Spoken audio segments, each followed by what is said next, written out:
여러분 안녕하십니까? 박상규입니다.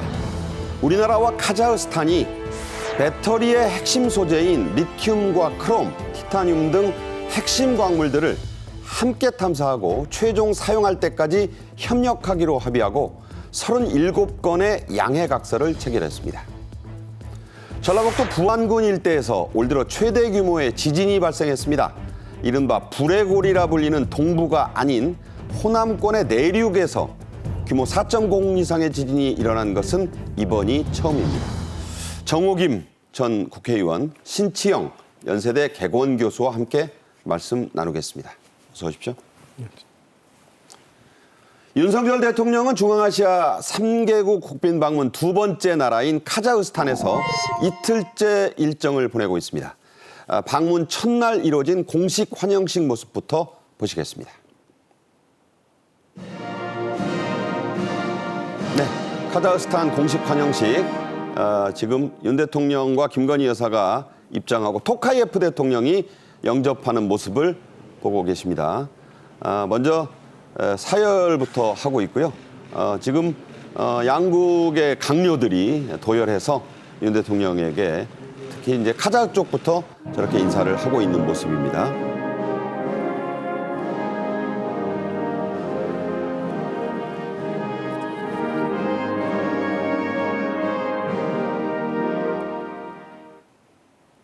네, 카심 조마르트 토카예프, 카자흐스탄 대통령의 이름입니다. 자, 과연 어떤 분인지부터 좀 알아볼 필요가 있을 텐데요. 전문 외교관이죠? 네, 전문 외교관 출신 정치인인데요.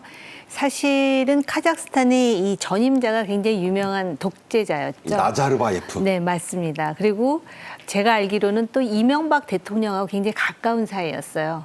그래서 카자흐와 한국과 그런 어떤 자원 외교와 관련해서 많은 교류가 있어서 우리가 이제 익숙한데 네. 그 독재가 끝나고 바로 이 조마르트 토카예프라는 사람이 전문 외교관 출신 정치인으로서 지금 아마 재선일 거예요. 그렇습니다. 그래서 이 경력을 보면은 1975년에 구소련의 외교부에서부터 시작을 해가지고 주중 소련 대사관에서 또 근무한 바도 있습니다. 그리고 외교 차관, 총리, 그리고 외교 장관, 상원의장 등 두루 섭렵을 한 정치인이라고 보고 굉장히 능력이 있어서 외국어를 뭐 4개나 한다고 하더라고요. 그리고 카자흐스탄이라는 나라가 그 중앙아시아의 스탄자가 붙은 나라 중에 굉장히 경제 개발의 속도가 빠르고 자원이 풍부한 나라입니다. 네. 그렇기 때문에 한국과 카자흐스탄의 관계를 좀 더 돈독히 하는 일은 굉장히 중요하고요. 또 흥미있는 일은 원래 카자흐스탄의 수도가 알마티였을 거예요. 알마티였죠. 근데 지금 행정 수도로 이스타나인가? 아스타나. 네. 아스타나입니까? 그래서 지금 그 행정 수도를 그렇게 만들었다라는 점에서 우리하고 또 유사점도 있죠. 네. 뭐 개인적인 얘기겠지만 아들이 한 명 있고 보셨듯이 키가 180cm 훤칠한 장신입니다. 알려지기로는 현재는 이혼이어서 이혼 상태여서 영부인은 같이 나오지 못한 것으로 이해하시면 좋겠습니다. 두 정상은 환영식을 가진 뒤에 곧바로 정상회담을 했습니다. 윤 대통령과 토카예프 대통령의 모두 발언 차례로 들어보시겠습니다. 카자흐스탄의 풍부한 광물 자원과 한국의 우수한 기술력을 결합하여 핵심 광물 공급망을 강화해 나아가기로 했습니다. Ular elimizde табысты жұмыс жүргізіп жатыр. Біз президент Yoon Suk Yeol мырзамен жан-жақты ынтымақтастықты нығайтуға келістік. 정상회담이 끝난 뒤에 공동 성명이 채택이 됐습니다. 공동 언론 발표도 있었습니다. 여기서 매우 중요한 합의가 나왔죠? 네, 그렇습니다. 이 공동성명이 30개 항으로 이루어질 정도로 굉장히 폭넓은 내용을 담고 있는데요. 말하자면 1992년에 우리 양국이 수교를 맺었는데 양국 관계를 앞으로 어떻게 더 확대해 나갈 것이냐 뭐 이런 내용이 주를 이루고 있고 경제 영역 분야랄지 아니면 국제 외교 무대에서 어떻게 협력해 나갈지 뭐 이런 다양한 내용을 담고 있습니다. 그런데 아무래도 가장 눈에 띄는 내용은 광물 자원과 관련해서 파트너십을 확대하기 확대하기로 한 이 부분이 아닐까 싶은데요. 이른바 전주기적 협력이란 말이 나왔어요. 그렇죠. 네, 아시다시피 카자흐스탄이 상당히 이 광물 자원이 풍부한 나라입니다. 우라늄 같은 경우에 원자력 발전의 핵심 에너지원이죠. 우라늄 같은 경우가 전 세계 채굴량의 한 40%, 43%를 네. 차지하고 있어서 1위죠. 세계 1위 점유율을 차지하고 네. 있고요.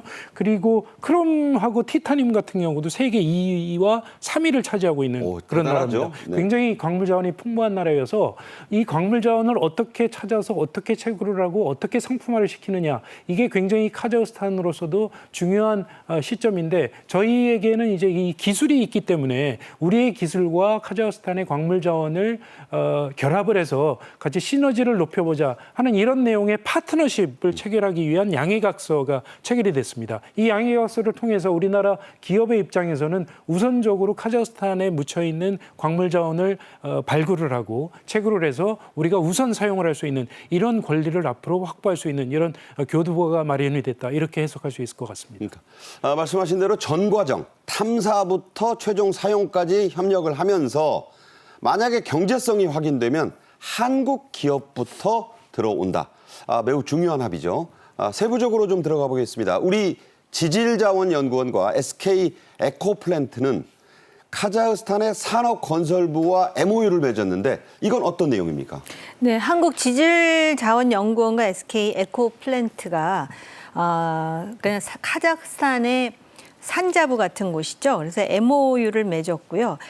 주요 내용은 리튬 광산 탐사 그리고 개발을 위한 협력 MOU입니다. 그러니까 리튬을 공동 탐사하겠다라는 것인데, 리튬은 미래의 중요한 자원입니다. 그래서 전 세계가 특히 선진국을 중심으로 해서 리튬 광산 확보에 굉장히 열을 올리고 있거든요. 또 이제 과거 그 MB 정부 때 얘기를 잠깐 소개해드리자면은, 네. 그때도 자원 외교를 하면서 그 아메리카 그쪽에 리튬 강산 확보를 위해서 굉장히 노력을 해가지고 했죠. 볼리비아의 우유니 소금 호수인가요? 거기서 엄청난 리튬의 그 광산 개발을 지금 앞두고 있는 그런 상황인데, 사실 자원 개발이라는 것이 또 자원 외교라는 것이 굉장히 많은 투자가 들어가지만은 참 그 예측 가능하지 않다라는 그렇죠. 점에서 여러 가지 리스크는 있습니다만은 다른 나라보다 먼저 선점해서 이렇게 MOU를 이제 실질적인 그 계약으로 체결하는 일이 앞으로의 과제가 될 것 같습니다. 네. 리튬뿐 아니고 다른 자원에 대한 MOU도 맺어졌어요. 특히 한국산업기술진흥원과 카자흐 국가기술예측센터라는 곳이 맺은 MOU에 그런 내용이 들어있죠? 네, 그렇습니다. 이 한국산업기술진흥원하고 카자흐스탄 국가기술예측센터라는 곳이 이제 서로 성격이 비슷한 곳이어서 이런 광물 자원뿐만 아니라 여러 가지 다양한 산업 기술을 개발을 하고 상용화를 시키는 그런 역할을 맡고 있는 곳인데, 이 두 곳이 MOU를 맺어서 이런 광물 자원을 탐사를 하고 또 발굴을 하고 그리고 재련을 해서 상품성을 갖도록 만드는 이런 전 과정에 걸쳐서 기술 협력을 하고 서로 정보를 공유하기로 이렇게 MOU를 맺었습니다. 이건 상당히 큰 의미가 있는 것으로 볼 수밖에 없는 것이, 우리나라는 아시다시피 자원이 거의 나지 않는 그런 나라 아니겠습니까? 95%를 수입하죠. 2022년에 저희 광물 자원 자급률이 3%에 불과합니다. 네. 97%는 수입을 해야 되거든요. 그렇죠. 그러니까 전 세계 곳곳에서 광물 자원을 확보해야 되는 그런 상당히 이 광물 자원 안보의 입장에서 중요한 그런 입장에 처해 있는 상황인데, 저희가 중국에 대한 그런 광물 자원의 의존도가 굉장히 높습니다. 그렇죠. 산화 리튬 같은 경우에 중국에서 수입하는 비중이 거의 90%에 가깝거든요. 거의 다 사와요. 그러니까 아시다시피 이제 미국과 중국과의 갈등이 상당히 커지고 있고, 지정학적으로 중국으로부터의 의존도를 벗어나야 하는 입장이기 때문에 이번에 이렇게 카자흐스탄뿐만 아니라 중앙아시아에서 광물 자원을 확보하는 노력은 상당히 의미 있는 것으로 이렇게 평가를 해야 될 것 같습니다. 네.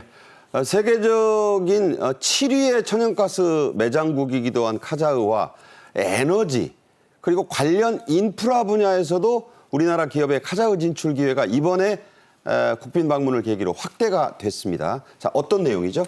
우선 그 전력 산업 MOU를 맺어가지고 발전소 현대화, 그다음에 재생에너지 협력 강화를 이제 도모하기로 했는데요. 카자흐스탄이 그렇게 자원이 많은데도 발전소가 굉장히 노후화되었다고 네. 합니다. 주로 석탄, 석유를 사용하는 발전소인데 그리고 카자흐스탄 자체도 원전에 관심이 많습니다. 그렇기 때문에 이 MOU를 통해서 발전소 현대화와 재생에너지 협력을 강화할 것이고요. 그다음에 두산 에너빌리티와 카자흐 국부펀드가 카자흐 전력발전 MOU를 맺었습니다. 그러니까는 자원은 많은데 그게 제대로 지금 개발이 안 돼 있는 나라라고 보시면 될 것 같고요. 기술이 좀 부족한 거죠. 그다음에 현대 엔지니어링하고 카자흐 국영에너지가 석유, 가스, 유화 MOU를 맺었습니다. 이거 자체도 지금 전부 MOU이기 때문에 향후에 이제 그런 어떤 경제적 상호 의존을 어떻게 심화해 나가느냐라는 과제가 남아 있다라고 볼 수가 있습니다. 네. 자, 이런 카자흐의 여러 국책 사업들에 대한 우리나라 기업의 참여를 제도적으로 좀 뒷받침하고 지원하기 위한 MOU들. 이게 또 중요합니다. 왜냐하면 그냥 기술 MOU만 맺어놓고 돈 문제, 인력 문제 해결 안 되면 안 되잖아요. 그런 내용은 뭐죠? 네, 그렇습니다. 가장 중요하게는 이제 돈 문제가 해결이 돼야 되거든요. 우리나라 기업이 카자흐스탄에 진출을 해서 예를 들면 광물 자원을 찾아서 상품화를 시키고 재련을 시키고 이런 과정에서 상당히 막대한 자금이 들어가게 되는데 특히 이 한국의 금융위원회하고 금융감독원이 카자흐스탄에 비슷한 기구가 있습니다. 금융시장 규제발전청이라는 곳이 있는데 두 곳이 MOU를 맺어서 네. 우리나라 은행이나 금융기관이 카자흐스탄에 진출할 수 있는 데 이렇게 협력을 하기로 했습니다. 신용장도 열고 그렇습니다. 대금 결제도 할 수 있는 거죠? 그렇죠. 그러니까 우리나라 기업이 현지에 가서 뭐 무역을 하고 또는 광물 자원을 개발을 하고 발굴을 할 때 우리나라 은행으로부터 자금 지원을 받을 수 있는 이런 기회가 열리게 된 것이죠. 뭐 여러 가지 다양한 MOU가 맺어졌는데 한국어에 또 관심이 굉장히 많습니다. 세종학당 학생 수가 3배나 늘었대요. 네, 한류에 이런 영향이 있어서 K 드라마랄지 아니면 이 K-팝을 들을 때 한국어로 이해를 하고 싶어서 한국어를 배우려고 하는 이런 열풍이 불고 있거든요. 원어로 봐야 된다. 그렇죠. 그래서 지금 우리나라 기업이나 대학들이 카자흐스탄에서 이 한국어 교육 과정을 많이 신설을 하고 있는데 앞으로 그 과정을 더욱더 확대하기로 한 것도 좀 의미가 있다 이렇게 볼 수 있을 것 같습니다. 네, 인천 아스타나 간의 직항노선 재개 문제는 잠시 후에 더 자세히 말씀드리도록 하겠습니다. 또 다른 중요한 합의도 있었습니다. 윤 대통령과 토카예프 카자흐 대통령은 북한 핵과 미사일 문제에 대해서도 의견을 같이 했습니다. 윤 대통령의 발언 직접 들어보겠습니다. 양국은 특히 북한의 불법적인 핵 미사일 개발을 규탄하고 북한의 불법 자금 조달 차단 노력을 비롯한 국제사회의 공조에 계속 동참해 나아가기로 했습니다. 두 정상이 내놓은 이 공동성명에서 북한 관련 부분이 꽤 많습니다. 자, 어떻게 돼 있나요? 지금 북한의 비핵화가 한반도의 안정뿐만 아니라 전 세계의 평화와 안정에 기여할 것이라는 데 의견을 모으면서 특히 북한의 핵과 미사일 개발을 규탄하고 불법 자금을 차단하는 노력에 대해서 이 국제사회 공조에 카자흐스탄도 계속해서 동참해 나가기로 했다라는 점이 부각되었습니다. 네.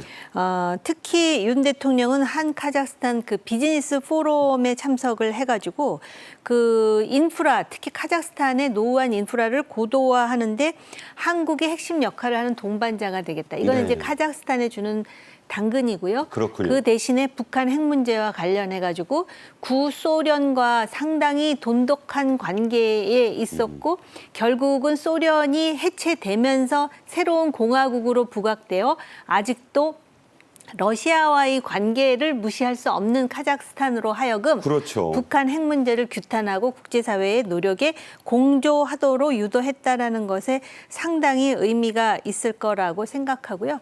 카자흐스탄은 잠시 후에 우리가 얘기하겠지만 원래 핵을 가지고 있었던 나라예요. 그렇죠. 왜냐하면 구소련의 일원이었기 때문에. 그러다가 소련이 해체되면서 본인들이 원하지 않았는데 핵 보유국이 됐었거든요. 근데 평화적으로 핵을 내려놓고 경제 개발에 주력하는 나라 중에 하나입니다. 네, 바로 그 말씀을 좀 더 해보겠습니다.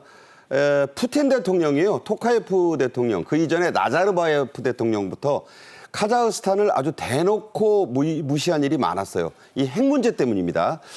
어제 이 시간에도 말씀을 드렸지만 카자흐스탄은 소련이 해체된 뒤에 갑자기 본인들의 의사와 무관하게 세계 4위의 핵 강국으로 남았어요.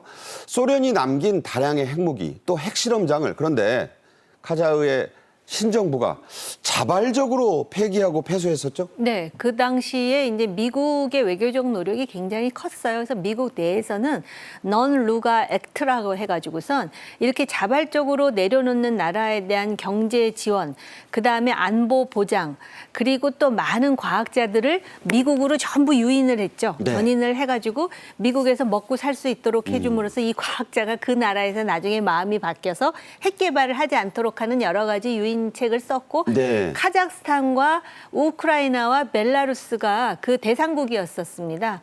근데 사실은 지금 우크라이나는 어떤 입장인지 모르겠어요. 왜냐하면 러시아로부터 저렇게 공격을 받으니까 차라리 그때 핵을 포기하지 않았더라면 하고 생각할지도 모르겠어요. 갖고 있으면 지금 소련, 네. 러시아 그렇게 못 나오죠. 함부로 못하니까요. 근데 아무튼 카자흐스탄 얘기를 하자면 그렇게 해가지고선 원래 소련이 해체될 때는 세계 4위의 핵 강국이었습니다.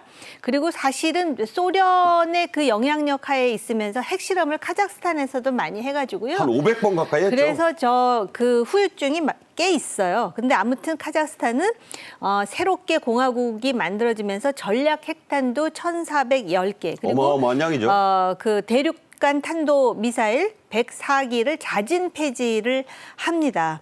그리고 소련이 핵실험을 했던 그것도 거의 500회 가까운 핵실험을 했던 56회가 공식 기록이네요. 세미팔라친스크를 자체적으로 폐쇄를 해버렸습니다. 네, 자 그런 카자흐다.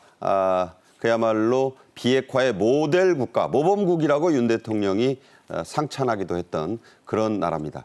윤 대통령은 북한도 핵을 버리고 경제 개발을 택한 카자흐스탄의 길을 따라가야 한다면서 북한의 무모한 핵 개발을 강도롭게 비판했죠. 네, 그렇습니다. 윤 대통령이 11일에 카자흐스탄의 국영일간지인 예게멘 카자흐스탄하고 이제 서면 인터뷰를 가졌는데요. 이 인터뷰에서 이런 얘기를 했습니다. 북한이 핵 개발을 포기할 것을 요구하는 그런 유엔 안보리의 반복된 결정과 국제사회의 단합된 목소리에도 불구하고 핵무기하고 그 운반 수단을 계속해서 개발을 하면서 국제 평화와 안전을 심각하게 위협하고 있다. 상당히 강도 높게 이렇게 비판을 했는데요. 말씀하신 대로 카자흐스탄을 소련으로 넘겨받은 그런 핵무기를 자체적으로 폐기를 한 점을 상당히 높게 평가를 하면서 북한의 핵 개발이 한국하고 카자흐스탄이 그동안 굳건하게 지켜온 이런 비확산 레짐을 심각하게 흔드는 그런 위험하고 무책임한 행동이다. 뭐 이렇게 상당히 목소리를 높여서 이번에 이 카자흐스탄 방문 기간 중에 북한에 대한 핵 개발을 상당히 강도 높게 목소리를 높인 것으로 이렇게 볼 수 있을 것 같습니다. 네, 정상회담을 마친 윤 대통령과 토카예프 카자흐 대통령은 양국 비즈니스 포럼에도 함께 참석했습니다. 이 자리에서 나온 윤 대통령의 기조연설 한 대목 직접 들어보겠습니다. 지금 대한민국 윤석열 대통령입니다. 토카예프 카자흐스탄 대통령께서 친절한 카자흐스탄 사람들은 추운 겨울 강제로 이주해온 고려인들에게 곁을 내주고 바우루삭을 나누어 주었습니다. 고려인들은 정착한 지 2년 만에 척박한 땅에서 벼농사에 성공하여 근면하고 성실한 민족으로 인정받았습니다. 그리고 이제 카자흐스탄의 당당한 일원으로 자리 잡았습니다. 한국은 카자흐스탄의 인프라를 고도화하는 데 핵심적인 역할을 하는 동반자가 되겠습니다. 1936년, 37년에 스탈린의 강제 이주 때 16에서 17만 명이 연해주 등지에서 강제로 이주가 됐을 때 9만 명 정도가 카자흐스탄에 남았고 그 인구는 크게 불지 않아서 10만 명 정도가 지금도 카자흐스탄에 이 고려인 동포가 살고 있습니다. 어제 이 시간에도 소개해드렸습니다만 그중에 상당수는 또 우리나라에 와 있고 또 오고 있습니다. 자, 카자흐스탄에서 우리나라 자동차의 선호도가 가장 높다. 어느 정도인가요? 물론 이제 전 세계적으로 우리나라 자동차 선호가 상당히 높은데 특히 카자흐스탄 같은 경우에는 그 현대차와 기아차 선호도가 36%나 된다 그럽니다. 그러니까 굉장히 높은 것이죠. 그리고 이 카자흐 자동차 시장이 굉장히 빠르게 성장을 하고 있는데요. 신차뿐만이 아니라 아마 중고차들 그 소비 비율도 굉장히 높을 것 같고요. 한 20만 대 작년에 규모래요? 네, 우리나라가 카자흐스탄에 그 수출한 그 57%, 그러니까 수출의 57%가 수출이고요. 14%가 부품입니다. 그리고 지금 앞으로 이제 이 교역액이 얼마나 늘지를 우리가 봐야 되는데 양국 간 교역액으로 치면 55억 달러에 네. 이루고 있고요. 그다음에 지금 현재 현지 조립 생산 공장을 설립해가지고 확장을 지금 하고 있는 상황이고, 그다음에 이제 그 기아 같은 경우에도 조립 공장을 지금 건설 중이라고 합니다. 그러니까는 중앙아시아가 옛부터 원래 실크로드 아닙니까? 그렇죠. 그 중에서 이 카자흐스탄은 스탄차 들어가는 나라 중에 가장 강한 나라입니다. 잠재력도 크고. 그런데 지금 그 시장에 지금 자동차가 먼저 그 들어가가지고 이렇게 교두보를 확보했다라는 것에 상당한 의미가 있습니다. 네.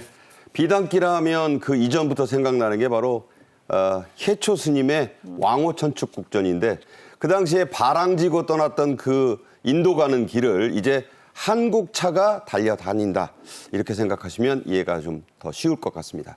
기아차는 말씀 들으신 대로 카자흐스탄 현지 기업과 합작 투자를 해서 자동차 조립 공장을 지금 세우고 있죠? 네, 그렇습니다. 카자흐스탄에 알루르라는 그 현지 기업이 있는데요. 이곳하고 같이 2억 8천만 달러를 투자를 했습니다. 1억 4천만 달러씩. 그래서 올해 3분기 중에 이 공장을 완공을 해서 내년 2분기부터 양산에 들어갈 계획인데 연산 규모가 7만 대입니다. 많은 거 아니에요? 상당히 크죠. 작년에 카자흐스탄의 자동차 시장이 20만 대였는데 7만 대를 생산한다고 하니까 거의 3분의 1? 그렇습니다. 지금 이 7만 대는 소렌토하고 또 스포티지, 세라토 이 세 개 모델을 일단 조립을 한다고 주로 합니다. SUV 차량이에요? 그렇죠. 그리고 이제 추후에 다른 모델로까지 이렇게 확대를 하겠다고 하는데, 이미 사실은 기아차가 현지에 공장을 하나 가지고 있습니다. 조립 공장. 네. 러시아하고 국경을 접하고 있는 카자흐스탄 북서부에 코스타이나주라고 있는데 이곳에 2022년에 공장을 한 곳 이미 완공을 해서 연산 1만 대 정도, 1만 대 정도. 적지 않아요? 그렇습니다. 조립을 하고 있습니다. 여기에서 지금 스포티지를 생산을 하고 있거든요. 그래서 지금 사실은 카자흐스탄 입장에서 기아차가 굉장히 많은 일자리를 창출하고 있어서 상당히 효자 기업으로 이렇게 좋아하는 기업 중에 한 곳이어서 카자흐스탄 대통령이 작년 2월에 기아차 1공장을 방문을 해서 직접 방문을 해서 상당히 감사를 표시를 하기도 한 그런 일화도 있다고 합니다. 네. 코로나19 이후에 끊겼던 하늘길도 빠르게 더 확장되고 또 빈번해지고 있습니다. 인천 아스타나 노선의 카자흐 국적기의 운항이 6월 15일부터 재개가 되니까 기존 노선에 비해서 더 늘어나는 거네요. 네, 원래 이제 그 원래 수도가 알마티라고 제가 말씀드렸잖아요. 인천하고 알마티는 현재에도 12번씩 운항을 하고 있고요. 아시아나가 많이 다니죠. 네, 근데 이제 인천 아스타나 이 카자흐 국적기가 15일부터 운항을 재개합니다. 그러면은 이제 그 주 2번, 그런데 이것을 운수권을 지금 16회로 증대해가지고 기업인이라든지 경영업이 확대될 수 있는 그런 이제 근간이 마련이 되는 것이죠. 사실은 코로나 때문에 2020년부터 운항이 중단되기는 했지만은 이제 하반기부터는 여객선 그리고 화물 비행기 해가지고 이스타 항공, 티웨이 항공, 에어 인천 등 다양한 항공사의 운항도 가시화될 예정이라고 합니다. 그렇게 되면 이제 교류가 그만큼 활발해지고 그러면은 우리로서는 이미 중앙아시아의 교두보가 확보되어 네. 있는데 그것이 더 확장되고 이제 그 발전되겠죠. 네. 12일 있었던 이 지진 소식으로 이제 넘어가도록 하겠습니다. 깜짝 놀랄 만한 그 지진이 호남 내륙에서 발생했죠. 12일 아침이었습니다. 전라북도 부안 일대에서 규모 4.8의 지진이 발생했습니다. 역대 국내 지진 가운데 규모는 16번째지만 호남 내륙의 지진으로는 올해 들어서 가장 큰 규모였는데요. 이른바 불의 골이라 불리는 한반도 동쪽만이 아니라 서쪽도 내륙 지방도 지진 안전지대가 절대 아니라는 사실이 입증된 겁니다. 먼저 영상으로 보겠습니다.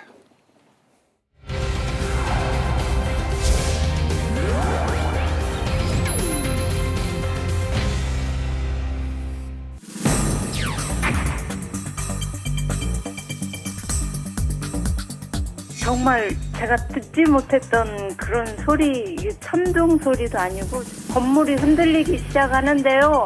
난생 처음 겪어봐가지고요. 너무너무 놀래가지고.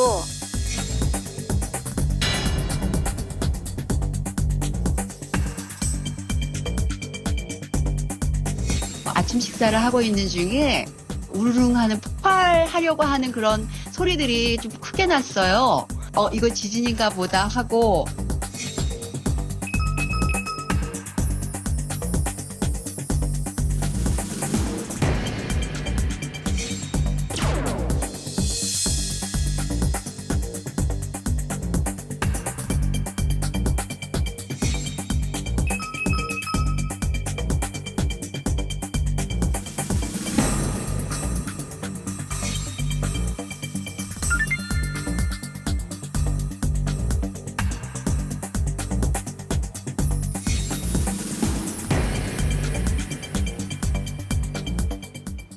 네, 보신 대로 유명한 드라마 대장금을 촬영했던 내소사, 백제의 천연고찰이라고 부르는 곳에도 대웅전에도 균열이 발견됐다고 하니까 큰 그런 피해가 났습니다. 먼저 어제 지진 발생의 원인이 뭐였는지, 여진 등 여파는 없을지, 또 얼마나 있을지 알아보겠습니다. 우진규 기상청 예보분석관님이 전화로 연결되어 있습니다.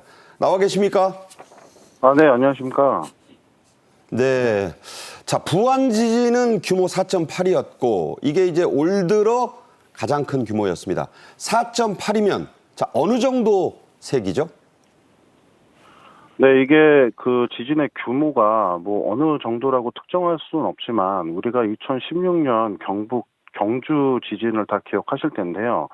그때가 5.8 규모였습니다. 그래서 그 4.8 규모를 이 지진에 비유를 한다면 한 15배 정도 약한 지진이긴 한데, 그럼에도 불구하고 우리나라에서 발생한 역대 지진 규모 순위로 봤을 때는 약 16위 정도에 해당되는 다소 영향이 있었던 지진으로 기록이 됐습니다. 네, 지금 저 고정식 도로의 CCTV를 흔든 게 아니에요. 지진 때문에 흔들린 거 보셨을 겁니다. 전북은 물론이고요. 호남권, 그러니까 저 광주 전남권도 그렇고, 나아가 경상북도, 대전, 충청권, 세종시까지도 진동을 느꼈다고요? 네, 이번 지진이 최대 진도가 약 5로 기록이 됐습니다. 그러니까 이 정도 되면 일단은 거의 모든 사람이 진동을 느끼고, 그릇, 창문 등이 깨지기도 하고, 이 어떤 물체가 불안정한 상태에서는 넘어지기도 하는 등 굉장히 좀 영향 정도가 좀 크다고 할 수 있는데요. 이번에 이러한 규모의 지진이 났던 거를 느끼는 정도는 우선 그 전북 부안을 중심으로 가장 큰 진도를 느꼈던 4.8 정도의 그 규모에서 진도를 느꼈던 5까지는 거의 인근 일대가 다 그러한 강도를 느꼈고요. 우리나라 멀리 그 진앙지로부터 가장 먼 구역은 우리 경기 남부까지도 이 지진 강도를 느낄 수 있을 정도로 좀 폭넓게 이 진도 범위가 좀 나타났습니다. 네, 분석은 좀 앞으로도 더 정밀하게 봐야 되고, 또 여진의 추이도 봐야 된다고는 하지만, 일단 이번 지진 발생의 원인 어떻게 진단을 하고 있습니까?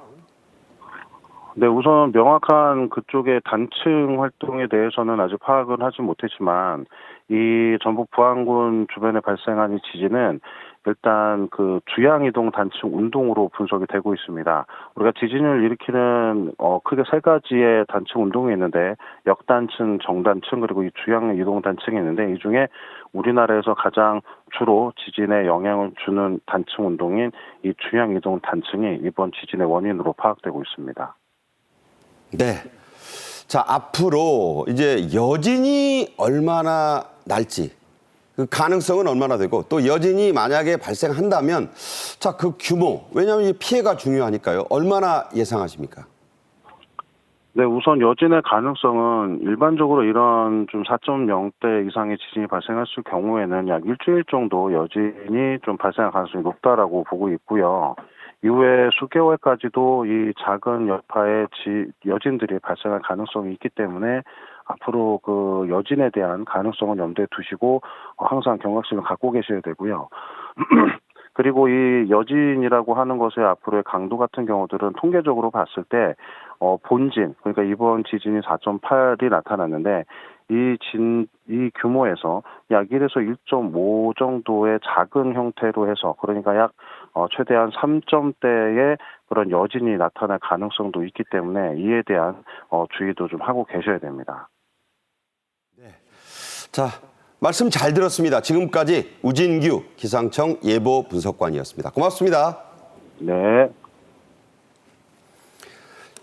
이 전북 부안에서 발생한 12일 지진은 말씀드린 대로 올해 최대 규모 지진이었고 역대 국내 지진으로는 16번째 규모였습니다. 뭐 이게 16번째라고 이렇게 대단찮게 볼 일이 절대 아닙니다. 지금까지 호남 대륙이 지진 안전지대였기 때문이죠. 네, 그렇습니다. 말씀하신 대로 우리 그동안 16번째라는 기록은 이제 한반도 전체에서 기록이 그렇고요. 남한으로만 따지면, 한국으로만 따지면 6번째로 가장 큰 네. 규모였습니다. 굉장히 큰 규모였죠. 서해안 지역 같은 경우에는 그동안 지진이 그렇게 큰 지진이 일어나지 않아서 좀 안전지대로 여겨졌었는데 이번에 부안에서 일어난 4.8 지진이 호남에서 일어난 역대 최대 규모의 지진이었죠. 1978년부터 우리나라가 지진을 계측을 하기 시작했는데 서해안 지역에서는 4.0을 넘는 지진이 한 번도 없었습니다. 그러니까요. 네, 이번이 처음이죠.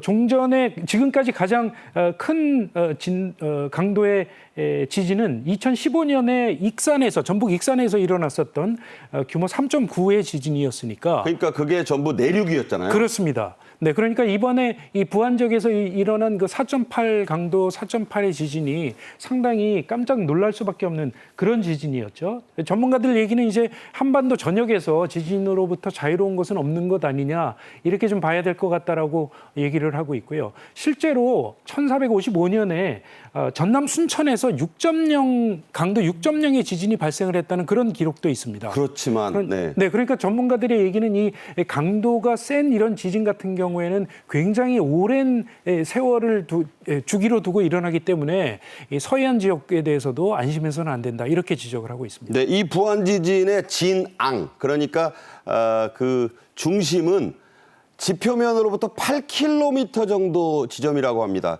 일반 여러분이 느끼실 때는 그게 무슨 소리야 하는데 상당히 얕은 데서 지진이 발생했다는 거거든요. 그게 그만큼 위험하다는 얘기도 됩니다. 한국지질자원연구원은 전북 익산군의 함열단층을 이번 부안 지진의 원인 지점으로 일단 추정을 하고 있죠. 네, 사실 여기가 내륙이잖아요. 그리고 평상시에 지진도 잘 안 일어나고 단층이 뭐 하나 있다 그러잖아요. 함열 단층이라고. 그러면서 이게 전문가들 얘기인데 이 단층이 아마 수평으로 이렇게 이동했을 것이다. 그래서 지진이 발생했을 것이다. 이렇게 보는 것 같아요. 아직까지는. 네, 그게 주향 이동 운동이라고 합니다. 네. 그런데 이 주향 이동 단층인지 이제 앞으로 이제 더 이제 그 확실한 그런 그 대답을 내놓을 것 같기는 한데요.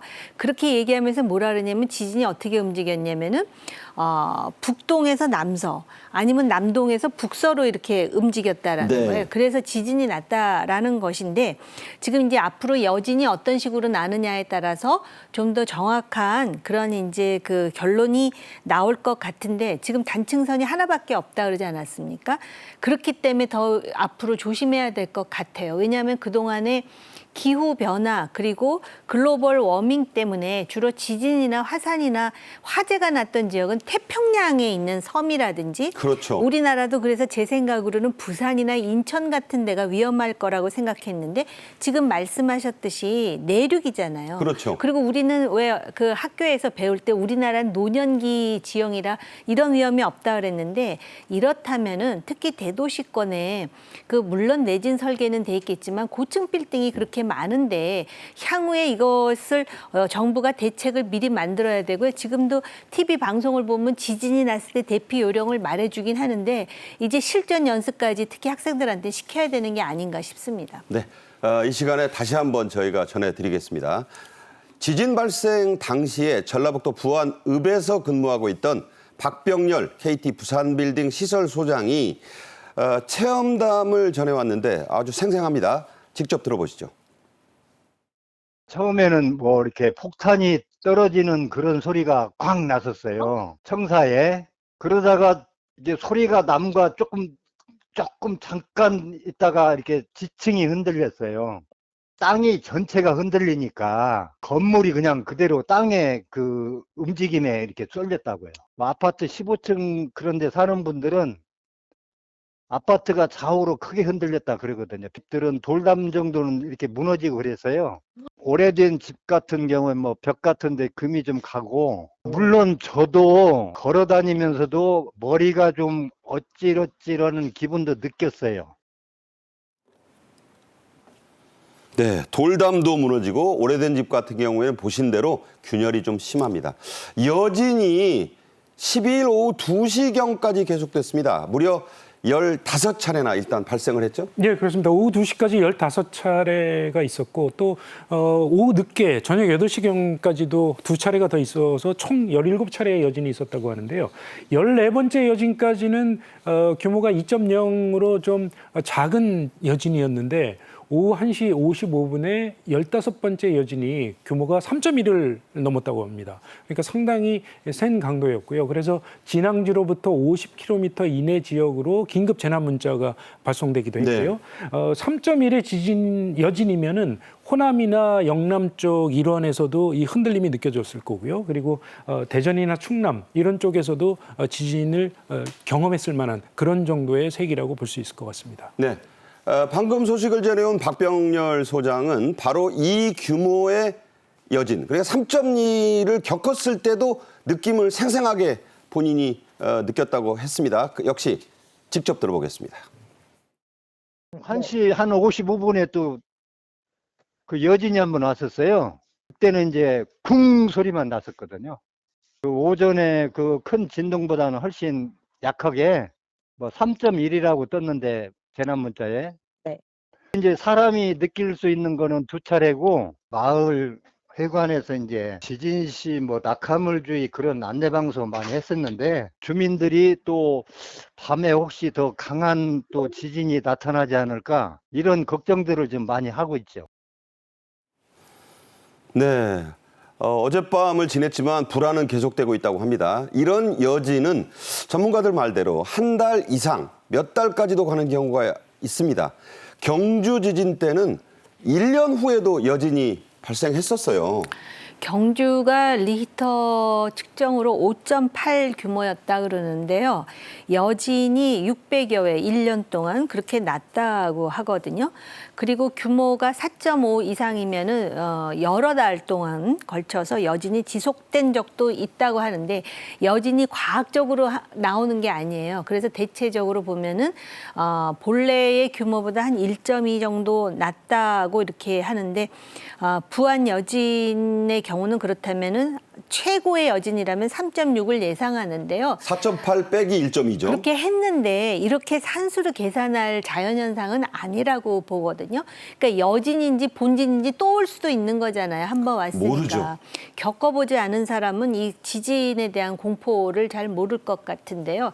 또 이 지진이 너무 잦은 곳 있잖아요. 일본이나 미국의 캘리포니아에 사는 사람들은 웬만큼 또 흔들려도 요동도 안 하는데 사실은 우리 같은 경우에는 지금 처음 겪는 분들도 굉장히 많을 텐데 이거에 대한 예방이라든지 사전 교육이 아까도 말씀드렸지만 굉장히 중요합니다. 네, 저게 지금 부안의 한 아파트 모습을 찍은 거예요. 연출 사진이 아닙니다.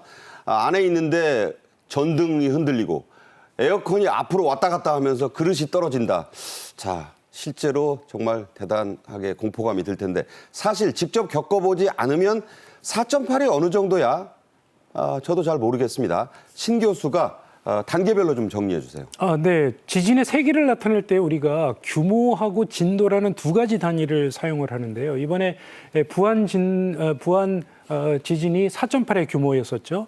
규모가 1.0이라고 하면은 TNT 한 60km 정도의 폭발력을 나타내는 거고요. 규모가 6.0이다.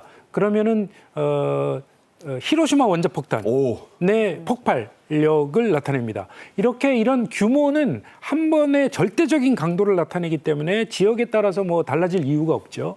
그런데 우리가 이 지진이 벌어지고 나서 어느 지역에 있느냐에 따라서 느끼는 정도가 다른데 그 느끼는 정도는 진도라고 저희가 표현을 합니다. 그래서 이번 지진 때 부안 지역에서 진도를 느낀 것이 진도 5였다고 하는데요. 진도 5라고 하면은 모든 사람이 지진을 느끼는 그런 정도이고요. 그리고 물건이 떨어지고 창문이 깨지고 그릇이 깨지는 그런 정도를 진도 5라고 보면 되겠습니다. 그리고 다른 전남 지역의 경우에 진도 4 정도를 느꼈었는데 진도 4라고 하면은 이제 그릇이나 창문이 흔들리는 정도 뭐 이렇게 볼 수 있을 것 같습니다. 네.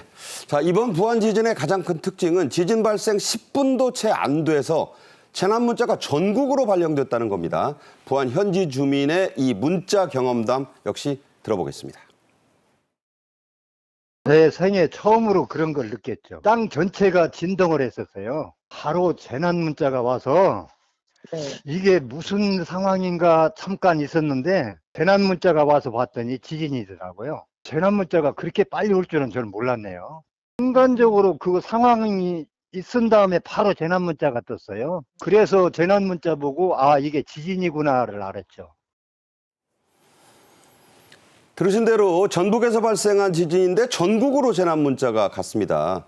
규모에 따른 이 발송 기준이라는 게 있죠? 그럼요. 우리 규모가 4.0 이상이면 원래 전국으로 가는 거예요. 사실 우리나라가 사이즈가 다른 나라, 미국 같은 나라랑 비교해 보자면 작지 않습니까? 유타주의 한 2분의 1 정도 된다 그러더라고요. 대한민국 사이즈가. 네. 그러니까 4.0 정도 되면은 전국 가는 게 맞죠. 4.0에서 4.5, 반경 80km까지. 그다음에 3.5에서 4.0은 반경 50km까지 발송을 하게끔 규정으로 정해져 있습니다. 네. 알람 소리가 울려서 놀라서 아침잠을 깬 분들이 많았습니다. 저도 깜짝 놀랐어요. 자, 알람이 울리는 기준도 있죠? 네, 그렇습니다. 규모가 3.0이 넘으면 이제 문자를 보내게 돼 있는데 그리고 알람이 울리게 돼 있죠. 그래서 규모가 3.0 이상일 경우에는 안전 안내를 하게 되고 규모가 6.0이 넘는다. 그러면 위급 재난이어서 상당히 중요한 그런 중대 알람이 울리게 됩니다. 그리고 알람이 울리는 거는 가장 소리를 가장 크게 했을 때 소리로 울리도록 이렇게 최고 볼륨. 돼 있습니다. 예. 그래, 최고 볼륨으로 울리도록 이렇게 돼 있고요. 조금 전에 말씀 들었다시피 이제 규모가 4.0 이상이면 전국으로 문자를 보내야 되고요. 3.5 이상이면은 반경 80km 이내. 그리고 3.0 이상이면은 반경 50km 이내 지역으로 문자를 보내도록 이렇게 규정이 돼 있습니다. 네. 지역 구분 없는 최대 볼륨, 제발 저런 게 오면 안 됩니다. 엄청난 지진이라는 얘기니까요. 윤석열 대통령은 중앙아시아 국빈 방문 중에 지진 소식을 보고받고 긴급 지시를 내렸죠? 네. 부안 지진 보고를 받고 피해 상황을 신속하게 파악하라 이렇게 조처를 내렸고요.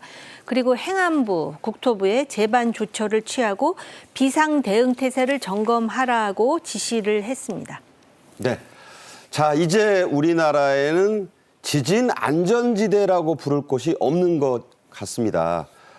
그렇지만 앞서 이 정 의원도 말씀하셨지만 지진이 났을 때 어떻게 행동해야 하느냐 아는데 정확히 모르는 분들이 많아요.